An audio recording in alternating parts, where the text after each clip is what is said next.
OK, 1 Corinthiens, chapitre 4, verset 1. Andrew Murray, un homme qui a écrit des livres il y a plusieurs années, a dit « L'humilité est la source de toutes les bénédictions. » Il avait écrit un livre là-dessus. « L'humilité est la source de toutes les bénédictions. » Si ce qu'il dit est vrai, l'autre côté de la médaille, ça serait quoi? L'orgueil est la source de toutes les malédictions. Si un est vrai, l'autre est vrai. On ne peut pas prendre juste la moitié de la médaille. Les deux sont vrais. Et si on prend le temps de méditer, c'est vrai ce qu'il dit, c'est vrai. Et c'est l'orgueil qui empêche les gens de se confier en Dieu, d'aller vers Dieu, d'appeler Dieu au secours. En tant qu'être humain, quand ça va mal, on essaie jusqu'à temps qu'on est capable, par nous autres mains, quand on n'est plus capable, on demande de l'aide à quelqu'un. Parce que ça nous demande un effort, parce que c'est humiliant de dire à quelqu'un « je ne suis pas capable, j'ai besoin d'aide ». Et d'arriver devant Dieu, l'être humain, pour de dire à Dieu « je ne suis pas capable, viens m'aider ». Les êtres humains n'aiment pas ça. Je parlais avec quelqu'un cette semaine au téléphone, puis il me disait « oui, mais, je ne suis pas capable de tout faire, mais viens pas me dire que je ne suis pas capable de rien faire. » Là, il y avait une limite entre les deux. Il était bien capable d'avouer qu'il y avait de la misère, mais de rien faire, il n'était pas capable d'avouer ça. Je suis capable de rien faire. Et vous vous souvenez, Jésus, la dernière fois qu'il parlait avec ses disciples, une des dernières heures avant de mourir, il a dit à ses disciples, « Sans moi, vous ne pouvez rien faire. » Là, on n'est pas en train de parler des choses de la terre, parce qu'on est capable de les faire sans lui. De quoi qu'il est en train de parler? Non, c'est pas vraiment du salut, mais c'est accompli dedans jusqu'à un certain point, mais ce qu'il est en train de dire, pour Dieu. Pour Dieu. Vous n'êtes pas capable de servir Dieu par vous-même. C'est moi qui vais vous rendre capable par le salut. Okay? Mais là, il n'était pas capable. Avant que je demande le salut, il faut que je vous réalise que je ne suis pas capable de faire quoi que ce soit pour Dieu. Et là, c'est humiliant pour l'être humain de faire ça. Et ce matin, le texte qu'on va étudier, Paul va parler aux Corinthiens, puis il va leur dire qu'ils sont des têtes enflées. Pour vous autres, ça n'a pas grande importance, peut-être. Pour moi, ça a de l'importance. Je vais vous conter une affaire. Une fois, c'était vraiment chien ce que j'avais fait, en tout cas. Non. J'étais jeune, je n'étais pas encore chrétien, c'était peut-être plus pardonnable. J'étais pas chrétien, je ne connaissais pas je ne voyais pas clair. Et j'étais chez mon frère et sa femme était là. Elle a dit, « Vous autres, les Nolettes, là, vous êtes une gang d'orgueilleux. Vous pensez meilleur que les autres. » Là, je la regarde tout bien sérieux. « Non, tu ne comprends pas. On ne se pense pas meilleur. On est meilleur. » Voyez-vous comment j'étais? Puis j'ai fait ça, mais bien sérieux. Hein? Là, ça fait partie de la gang à cette heure, être avec les Nolettes. Mais voyez-vous comment est-ce que j'étais? Je n'ai pas dit ça juste en face. Là. On a vraiment l'impression qu'on était meilleurs que les autres. On se compare, hein? Vous comparez jamais, vous autres? Ben oui, on se compare. On se compare. Quand on se compare pas généralement avec ceux qu'on pense meilleurs que nous. On se compare avec ceux qu'on peut se péter les bretelles un petit peu et dire « Moi, je suis meilleur un petit peu. » Je me souviens qu'on était une gang de machos chez nous dans le camp, on faisait des poids et haltères. C'est pas la Pablo, j'en ai fait, mais j'en ai fait longtemps. et on était tous là, puis on essayait-tu de lever plus fort, une livre de plus que l'autre, là, pour montrer qu'on était les meilleurs, plus forts. Puis on dit souvent, j'ai réussi, mais je l'ai fait avec mon orgueil, pas avec mes bras. Et les chrétiens de Corinthe avaient le même problème. Ils se comparaient entre eux. Là, on achève, c'est le dernier sermon ce matin sur cette série-là, des 4 premiers chapitres. Ils se comparaient entre eux. Moi, je suis de Paul. Moi, je suis de Céphas. Moi, je suis de Christ. Moi, je suis d'Apollos. Et on se comparait pour savoir laquelle était la meilleure gang. On se comparait entre eux autres. Et Paul leur dit, vous ne faites pas bien de faire ça. Ça vous nuit de faire ça. Ça vous nuit les uns les autres, et ça nuit au corps de Christ, et ça nuit à l'œuvre de Christ dans le monde. Et je crois que je vais vous donner une définition de l'orgueil dans le dictionnaire, un petit dictionnaire bien ordinaire comme le petit Robert. Opinion trop avantageuse de soi-même. C'est le dictionnaire qui dit ça. Une opinion trop avantageuse de soi-même. Ça veut dire qu'on se pense meilleur que soi-même, qu'on est en réalité. Mais il y a un autre sens de l'orgueil, on appelle ça de l'orgueil négatif, c'est qu'on pense qu'on est moins bon qu'on l'est. Parce que les deux, c'est de l'orgueil, c'est deux bords. Il y a des gens qui sont toujours en train de dire « moi, je ne suis pas capable, moi, je ne suis pas capable ». C'est autant de l'orgueil que celui qui dit tout le temps « moi, je suis capable, moi, je suis capable, moi, je suis capable ». C'est deux façons d'exprimer l'orgueil qui est en nous. L'humilité, selon ma compréhension des Écritures, c'est de se voir tel que Dieu nous voit. Ça, c'est l'humilité. C'est de se voir tel que Dieu nous voit. Pas comme notre femme nous voit, pas comme notre mari nous voit, pas comme les gens alentour de nous voient, pas comme mon boss me voit. Ça, c'est pas ça le barème. Le barème, c'est si je me vois et que j'accepte de la même façon que Dieu me voit, la Bible nous dit que je suis un homme humble. Les hommes humbles ne sont pas ceux qui s'habillent en Guinée puis qui se promènent trop comme ça. Pas ça, là. Ça n'a rien à voir avec l'humilité, ça. On a confondu l'humilité avec d'autres choses. Hein? Avec la gêne. Lui, il dit c'est un homme humble, il ne parle pas fort. Ça n'a rien à voir, ça, là, non. Ça n'a rien à voir. L'humilité, c'est si Dieu dit quelque chose de moi, je l'accepte. Sa perception, c'est la réalité, je l'accepte. Et c'est pas facile à accepter. C'est pas facile. Il y avait un groupe dans la Bible qui est appelé les pharisiens. Et quand Jésus leur a dit comment il les voyait, qu'est-ce qu'ils ont fait? Ils se sont penchés, ils ont ramassé des roches, et ils ont dit tu vas mourir. Ça, c'est l'être humain, ça. Jésus venait juste leur dire comment il les voyait, qu'est-ce qu'ils voyaient dans leur cœur, dans leur vie. Puis ils ont dit nous, on n'accepte pas de la façon que tu nous vois. Il est orgueilleux. Et il a dit tu vas mourir. Finalement, ils l'ont tué, finalement. Parce que dans leur orgueil, ils ne voulaient pas accepter la façon que Dieu les percevait. C'était plus important pour eux comment les gens les percevaient. Tout le monde de la population disait que les pharisiens, c'était la crème de la crème. La crème de la crème. Puis Jésus leur a dit, Ils ne l'ont pas accepté. Ce matin, ce qu'on va voir ensemble, c'est que les croyants ne devraient pas être orgueilleux. Si on est orgueilleux, c'est parce qu'on ne comprend pas bien ce que Dieu pense de nous. Si on comprend bien ce que Dieu pense de nous, comment Dieu nous décrit, comment Dieu nous voit, et ça va nous aider à vivre notre vie chrétienne. Et l'apôtre Paul va dire aux Corinthiens, tant que vous allez rester orgueilleux comme vous l'êtes, ça va vous empêcher d'aller plus loin dans votre vie chrétienne. Ça va vous empêcher de faire ce que Dieu voudrait que vous fassiez pour vous. Vous savez que c'est l'orgueil qui nous fait pécher à chaque fois. Chaque fois que vous faites un péché, c'est de l'orgueil. Vous avez déjà saisi ça? Dieu dit, tourne à droite, François. Et François tourne à gauche. C'est quoi ça? L'orgueil. Ce que tu dis, c'est pas la bonne chose. La bonne chose, c'est ça. Je tourne à gauche. Je pense que je sais mieux que Dieu, ce qui est bon pour moi. Je sais mieux que Dieu qu'on va faire. Et Dieu dit, tourne à droite, François. Je te dis ça pour ton bonheur. Non, Seigneur, moi je tourne à gauche. Parce que, peu importe, je suis habitué au... Tourne à gauche. Et je suis en train de dire à Dieu, je sais mieux que toi quoi faire. Et c'est de l'orgueil. C'est de l'orgueil.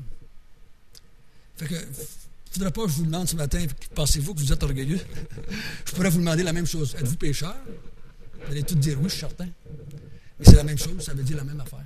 Orgueil, pécheur, c'est la même affaire. Mais on va voir pourquoi l'apôtre Paul encourage les croyants de Corinthe à ne pas être orgueilleux. Parce que ça bloque leur marche chrétienne. Je pense qu'il prend pour acquis qu'ils savent que c'est quoi l'humilité, mais il va juste leur donner les avantages d'être humble, de se voir tel que Dieu nous voit. Versets 1 et 2 dans l'Épître aux Corinthiens.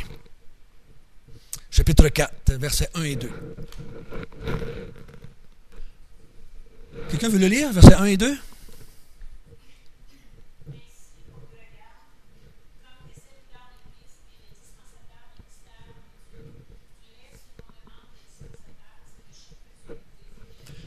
Donc, l'apôtre Paul dit, vous ne devriez pas être orgueilleux dans l'Église parce que l'orgueil va vous empêcher d'être des serviteurs. Regardez-nous comme des serviteurs, comme des dispensateurs. Un orgueilleux ne veut pas être un serviteur. Il veut quoi? Être servi. Être servi. Et l'être humain, dans son être, dans sa nature humaine, dans sa nature en tant que pécheur, il est tellement orgueilleux qu'il veut que ce soit Dieu qui le serve. On n'est pas rendu au top quand on est rendu là. Dieu est mon serviteur. Je vais lui dire quoi faire à ce Dieu-là, moi. Vous marquez des fois dans vos prières qu'on peut faire des fois. Seigneur, puis là, on a notre liste, on lui dit quoi faire. Fais ça, fais pas ça, fais ça, fais ci, fais pas ça, fais pas ci, fais donc ça, donne-moi donc ça. Et on dit à Dieu quoi faire. Parce qu'on le voit comme étant le serviteur. Je peux te demander quelque chose, mais je ne devrais pas oublier que c'est pour te servir toi. Je peux te demander une mop pour laver ton plancher. Comprends-tu? C'est correct, ça. Ça, c'est correct. Mais je ne peux pas te demander quelque chose dans l'espace que toi, tu vas me servir parce que moi, je l'ai besoin. Ça, c'est à moi, ça. Et Dieu dit, si vous restez orgueilleux comme ça, il dit, vous ne serez pas capable d'être des serviteurs dans l'Église. Vous ne serez pas capable d'être des dispensateurs. Et le mot dans le grec pour le mot serviteur, c'est un mot qui veut dire rameur. C'est des gens qui étaient dans des... comment est-ce qu'on appelle ça, des bateaux qui rament, là? Des galères. C'est le mot pour les gens qui étaient dans le fond de la cave et qui ramaient. Qui ramaient. Et quand ils arrivaient au port, tout le monde applaudissait, mais je vous garantis qu'ils n'applaudissaient pas les rameurs. Ils applaudissaient ceux qui étaient sur le pont, pas ceux qui étaient dans la cave. Il y avait le tribun en haut, ben non, quelqu'un d'important. Puis là, on l'applaudissait quand il rentrait, on disait taper le rouge. Mais les rameurs, ils restaient dans le fond de la cave. C'était juste des rameurs. C'est des serviteurs. C'est le mot dans le grec qui est là. Serviteur, rameur. Rameur. On est des serviteurs. Et l'orgueil nous empêche de servir. On veut se faire servir. Et l'apôtre Paul dit, faites pas ça. C'est pour ça qu'il y avait un débat entre eux autres. Là. Ils chicanaient dans l'Église en gang. Ils ne voulaient pas se servir mutuellement. Ils voulaient se faire servir. On va voir tout au long de l'Épître, c'est ce qui se passe dans l'Église. Paul va leur répéter ça à plusieurs reprises, qui sont orgueilleux. Et tout cet orgueil-là a causé que l'Église de Corinthe était dysfonctionnelle.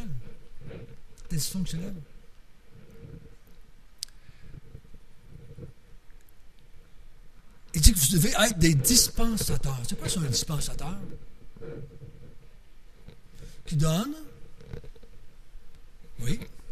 Mais ça, il manque un petit bout. Il donne. Oui, pas tout à fait.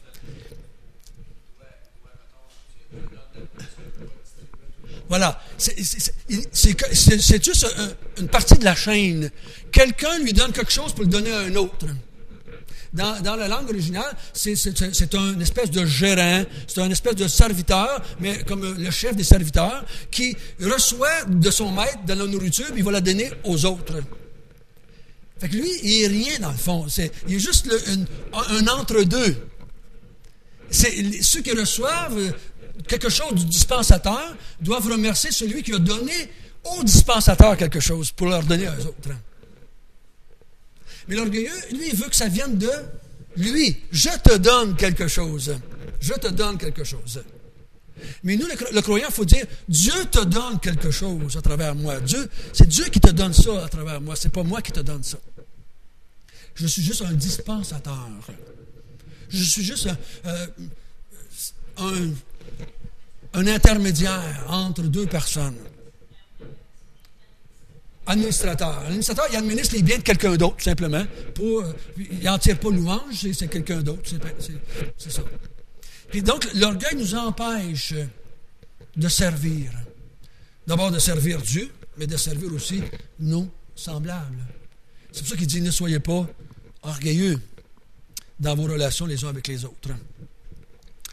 Nous allons voir une deuxième vérité. Versets 3 à 5. Verset 3 jusqu'à 5. Quelqu'un veut le lire?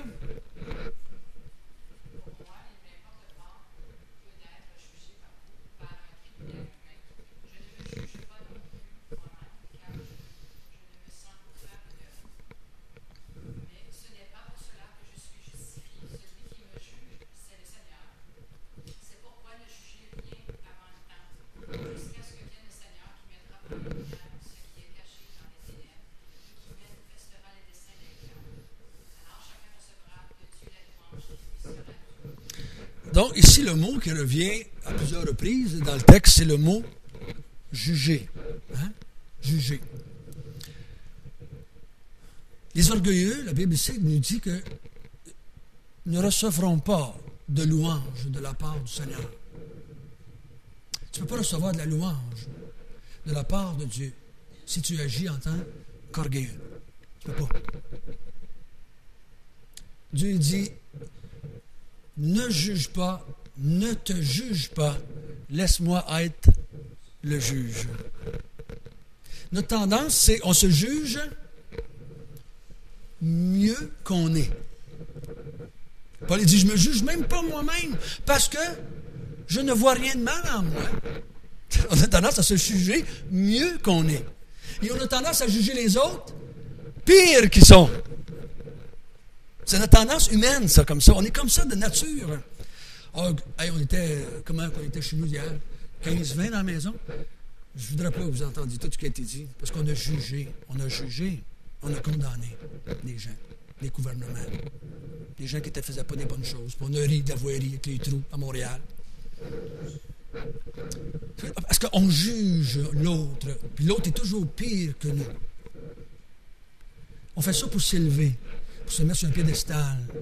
Les autres ne sont pas bons, parce que nous, si on serait là, nous, on en ferait des trous. Nous, on en remplirait des trous, parce qu'on serait capable d'en faire. On se compare, on se juge, et là, on baisse l'autre, puis on s'élève, nous, un petit peu comme ça. Et l'apôtre Paul dit, faites pas ça.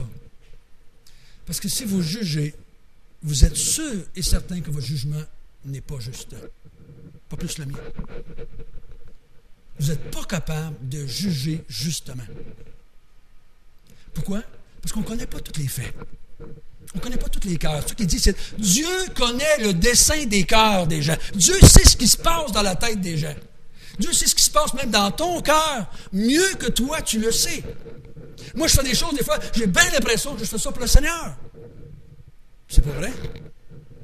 Je le fais pour être vu, pour être entendu, pour être valorisé, pour être sécurisé. Mais je vais dire avec ma bouche, je fais ça pour Dieu. J'ai vraiment la conviction, je pense vraiment que c'est pour ça. Dieu dit, juge-toi pas toi-même, François. Laisse-moi juger tes actions. C'est moi qui vais juger ça. Et dans le fond, c'est ça qui est important, que ce soit lui qui nous juge. Pourquoi? Parce que c'est lui qui fait la louange. C'est lui qui va dire le merci. C'est pas important si tu dis, moi j'ai fait ça pour ça. C'est pas ça que. Est-ce que Dieu, lui, qu'est-ce qu'il va dire de ça? Et l'apôtre Paul, il dit aux gens, pourquoi est-ce que vous vous comparez les uns aux autres dans l'Église? Pourquoi vous vous jugez les uns les autres? Pourquoi vous dites qu'un est meilleur que l'autre est pire que l'autre? Ne jugez pas personne.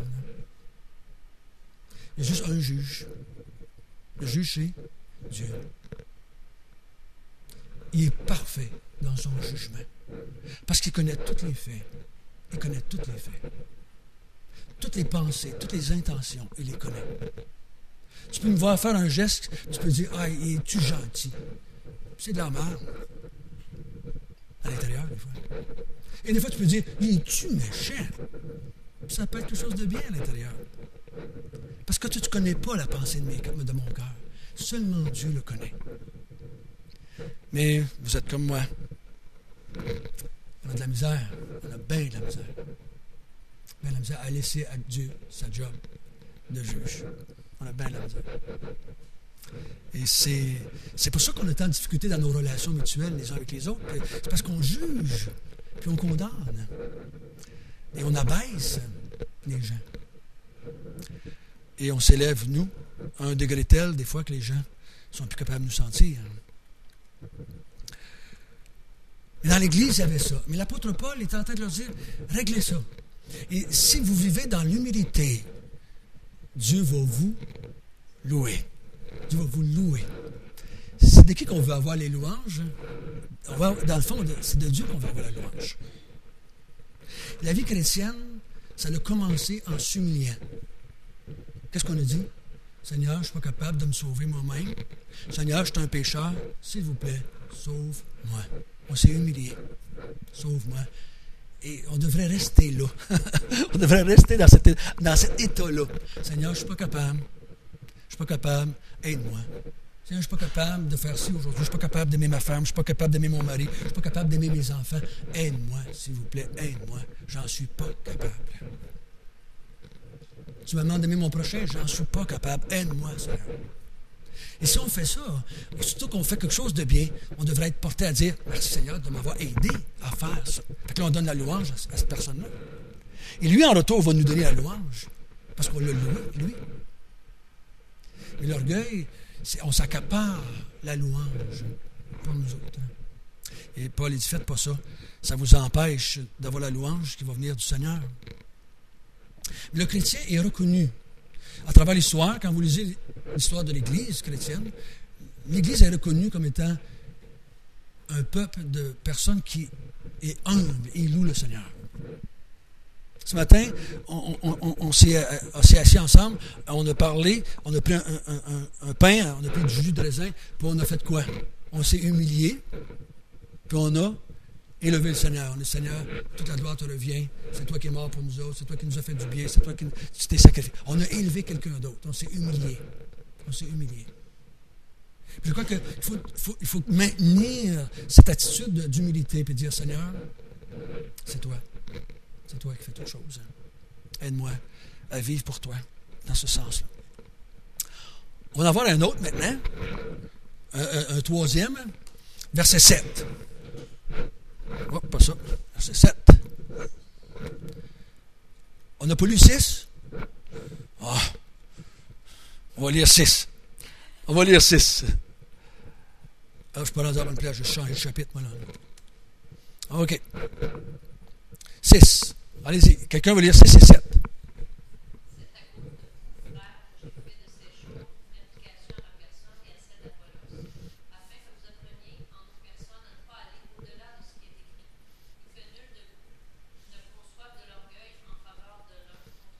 Car qui est-ce qui te distingue? Qu'as-tu que tu n'aies reçu? Et si tu l'as reçu, pourquoi te glorifies-tu comme si tu ne l'avais pas reçu?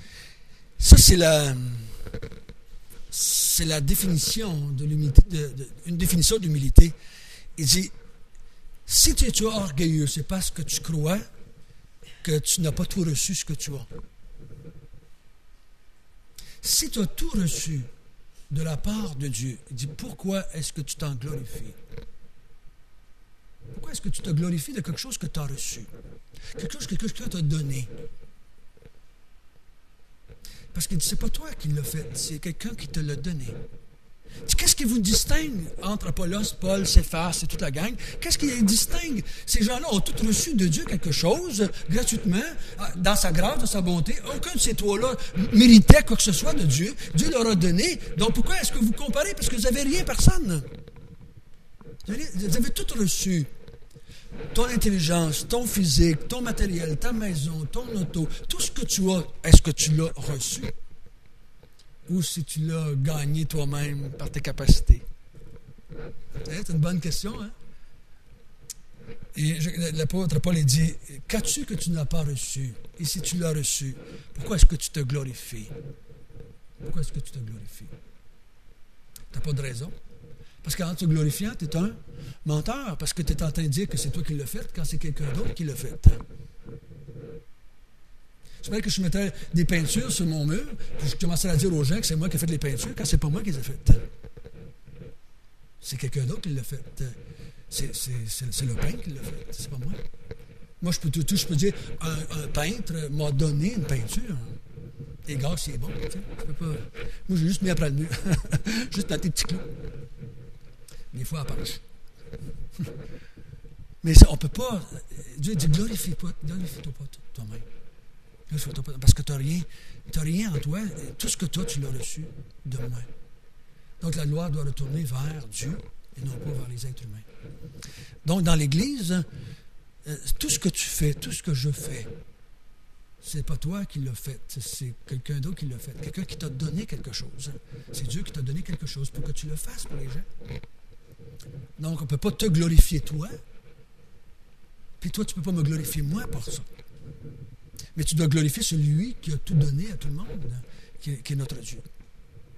Donc, il dit, ne parlez pas d'Apollos, ne parlez pas de Céphas, ne parlez pas de Paul, parlez du Seigneur. Parlez du Seigneur. Parlez du Seigneur. Une autre vérité qu'il va leur dire, verset 8, 8 à 13. Quelqu'un veut lire? Vous en aller juste 3, puis quelqu'un d'autre lira les 3 derniers.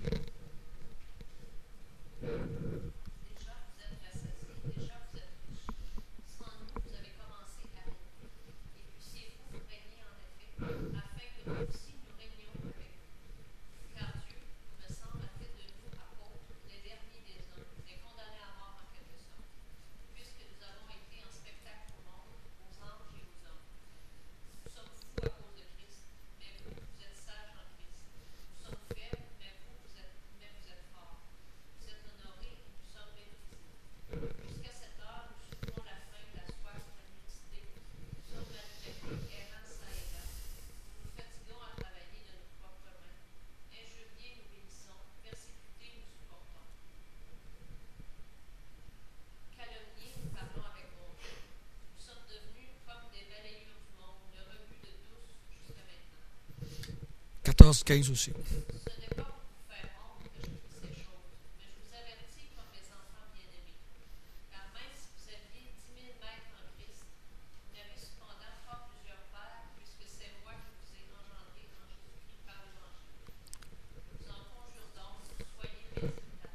Merci. Qu'est-ce que Paul est en train de leur dire ici? Qu'est-ce qu'il leur dit? Il leur dit qu'il compare les deux vies. Il compare leur vie à sa vie. OK? Qu'est-ce qu'il est en train de leur dire? Qu'est-ce que leur orgueil les pousse à faire?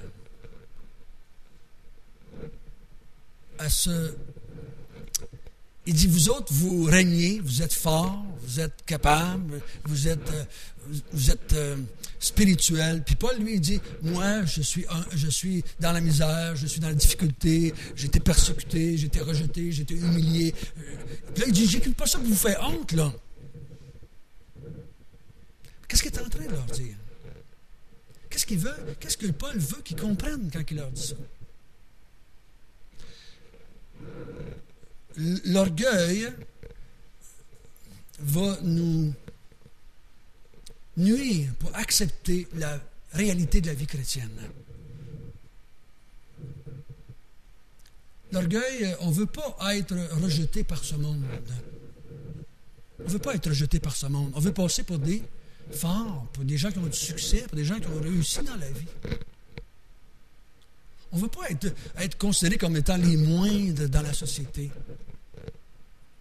On ne veut pas. On ne veut pas. Je ne sais pas pour vous autres. On n'aime pas ça que les gens se moquent de nous, rient de nous, parce qu'on est des croyants. Ça ne veut pas dire qu'à chaque fois, ça va être difficile. Mais je crois que la vie chrétienne, c'est une vie d'humilité, la vie chrétienne. Je parlais avec un homme au téléphone, c'est toujours le même homme là, depuis quelques semaines, toujours le même gars qui me rappelle. Puis il m'a dit, son idole, à lui, il n'a pas appelé le mot idole, son modèle qu'il a appelé. Il dit, c'était Sœur Teresa, son modèle. Sœur Teresa, c'était son modèle dans la vie. Parce qu'elle a fait des grandes choses, Sœur Teresa. On ne peut pas dire qu'elle n'a pas fait des grandes choses, elle a fait des grandes choses. Elle a fait beaucoup pour des milliers de personnes. Des milliers de personnes. Je pense qu'ils sont rendus, il m'a dit, 40 000 maintenant qui sont devenus des disciples de Sœur Teresa, en Guinée, qui font la même chose qu'elle à travers le monde. Elle fait des grandes choses. Et j'ai répondu ceci. Il n'y a pas tellement longtemps, il y a eu une émission de télévision sur Sœur Teresa, après qu'elle s'est morte, qu'elle était décédée. Pendant 1 heure, je pense, ou 1h30 ou 2 heures, je ne me souviens pas combien de temps, ils ont parlé de sa vie à Sœur Teresa. Les autres sœurs, d'autres personnes qui l'ont connue, qui ont vécu avec elle, sont venues parler, rendre témoignage. J'ai dit à cette personne-là, j'ai dit malheureusement, pas une fois pendant l'heure et demie, ils ont parlé de Jésus. Ils ont parlé de Sœur Teresa tout le temps. Et ça m'attriste jusqu'à certains points. Peut-être que ça a attristé même Sœur Teresa. Ils n'ont pas parlé de ce que Jésus avait fait avec Sœur Teresa. Ils ont parlé de ce que Sœur Teresa était capable de faire, elle. Et on a élevé Sœur Teresa, on l'a glorifiée, on l'a mis sur un piédestal, on l'a déclarée même sainte à cause de ce qu'elle avait fait. C'est pas correct. Et je crois que quand vous allez mourir, que je vais mourir, j'espère qu'on ne parlera pas de nous. Et qu'on va parler de celui qui a tant fait pour nous. Parce que c'est comme ça. L'apôtre Paul dit, moi, je suis dans une situation d'humilité par rapport à la société, mais vous régnez, vous êtes rendus dans des sphères plus hautes. L'orgueil nous empêche d'accepter des fois le rejet, l'humiliation, que dans la société, on ne se peut pas regarder comme étant la crème de la société, mais qu'on va te regarder plutôt comme des gens qui sont un petit peu arriérés dans nos façons de voir, dans nos principes, dans nos croyances, notre façon d'agir par rapport à certains principes. Dernièrement, quand on a parlé de l'homosexualité, quand on a parlé de beaucoup de choses, l'Église a passé pour quelque chose d'arriéré, qu'on n'était pas à la page, qu'on n'était pas à la mode, qu'on ne comprenait pas les gens. On n'a pas passé pour les gens qui sont corrects, là. Parce qu'on a une conviction profonde qui vient de Dieu, que Dieu nous a montré. Et pas parce qu'on est meilleur, mais il faut appeler les choses comme ils sont. Ils sont pécheurs comme on est pécheurs, ces gens-là aussi. Mais je crois qu'il faut l'orgueil, si on la vit, si on la cultive, elle va nous empêcher de vivre la vie chrétienne. Parce qu'on veut être accepté des gens qui nous entourent, on veut être bien vu des gens qui nous entourent, et ça va nous empêcher de fonctionner. Et combien de fois, peut-être dans votre vie, dans ma vie, nous n'avons pas parlé du Seigneur parce qu'on avait peur d'être rejetés. Qu'est-ce qu'ils vont dire de moi? Qu'est-ce qu'ils vont dire de moi? Parce que c'est quoi ça? C'est de l'orgueil, tout simplement. Qu'est-ce qu'ils vont dire de moi? Qu'est-ce qu'ils vont penser de moi si c'est ça? Un autre, verset 14. Une autre raison, verset 14. On va aller jusqu'au verset 21, si vous voulez bien. Donc, n'importe qui.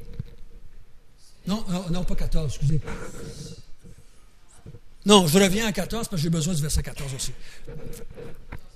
14 jusqu'à 21. Donc, on peut en aller 3-4 chacun, là. Ce n'est pas pour vous faire honte que j'écris ces choses, mais je vous avertis comme mes enfants bien-aimés, car même si vous aviez 10 000 maîtres en Christ, vous n'avez cependant pas plusieurs pères, puisque c'est moi qui vous ai engendré en Jésus-Christ par l'Évangile. Je vous en conjure donc, soyez mes imitateurs. Pour cela, je vous ai envoyé Timothée, qui est mon enfant bien-aimé, fidèle dans le Seigneur. Il vous rappellera quelles sont mes voies en Christ, quelle est la manière dont j'enseigne partout dans toutes les églises. Quelques-uns se sont enflés d'orgueil, comme si je ne devais pas aller chez eux. Mais j'irai bientôt. Excuse, je vais monter un petit peu, vas-y. 19. 19. À partir du verset 19. Mais. J'irai bientôt chez vous si c'est la volonté du Seigneur et je connaîtrai non les paroles, mais la puissance de ceux qui se sont enflés. Car le royaume de Dieu ne consiste pas en paroles, mais en puissance. Verset 21 aussi. Que voulez-vous que j'aille chez vous avec une verge ou avec amour et dans un esprit de douceur? Merci, Ginette. Donc, le dernier, qu'est-ce qu'il nous dit? L'orgueil nous empêche d'avoir de la puissance. Vous avez-vous déjà fait dire par quelqu'un, tu as une grande gueule, mais tu ne fais pas grand-chose? Je ne sais pas, mais moi, ça m'est arrivé à quelques reprises. Un grand parleur, puis un petit faiseur. Vous avez déjà dit ça à quelqu'un, plutôt? Peut-être que vous l'avez déjà dit à quelqu'un. Oh, ouais! C'est un grand parleur, mais un petit faiseur. Et Paul ici, c'est ça qu'il leur dit, là. Il dit, je vais aller vous voir et je vais aller vous confronter. Parce qu'il dit, parmi vous, il y a des grands parleurs. Mais je vais aller vérifier la puissance que vous avez avec vos paroles. On voit, vous êtes juste des grands parleurs, mais vous êtes aussi des faiseurs, des gens qui ont de la puissance, qui ont la puissance de Dieu dans leur vie. Et l'apôtre Paul ici, quand l'orgueil des Corinthiens les a poussés à dire quoi? On n'a pas besoin de toi, Paul, viens pas chez nous. Viens pas chez nous. Un orgueilleux, c'est quoi? C'est j'ai pas besoin de toi. J'ai pas besoin de toi, je vais avec tout seul. Un enfant, quand il est tout jeune, tu le prends par la main, tu l'emmènes, puis là, il veut que tu lâches la main, puis là, il part en courir puis il plante. Hein? Vous avez déjà vu ça? Moi, j'ai fait des enfants, puis ils ont fait ça. Je suis capable! Puis là, ils se pètent. Ils se pètent contre le mur, dans leurs expériences. C'est correct. On a fait la même chose, nous autres aussi, en tant que parents. Quand nos parents nous tenaient par la main, on pense qu'on est meilleur. On pense qu'on peut vivre sans les autres, sans les gens. Ici, dans le texte, ils pensent qu'ils sont capables de vivre sans Paul. Et Paul dit, je vais aller vous voir. Puis il dit, il y a des gens qui disent, on ne veut pas te voir. Pas besoin de toi. Pourtant, il était leur père spirituel. C'est lui qui avait commencé l'église de Corinthe. C'est lui qui avait mis les fondements de la foi. Mais il ne voulait pas le voir. Ici, il dit, je vais vous envoyer Timothée qui va vous enseigner ce que moi j'enseigne. Puis les autres, ils disent quoi? Je ne veux pas savoir ce que tu penses, Paul. Je ne veux pas savoir. On a Apollos avec nous autres, parce que nous, on est de la gang d'Apollos. On ne veut pas rien savoir de toi. On a nos enseignants ici.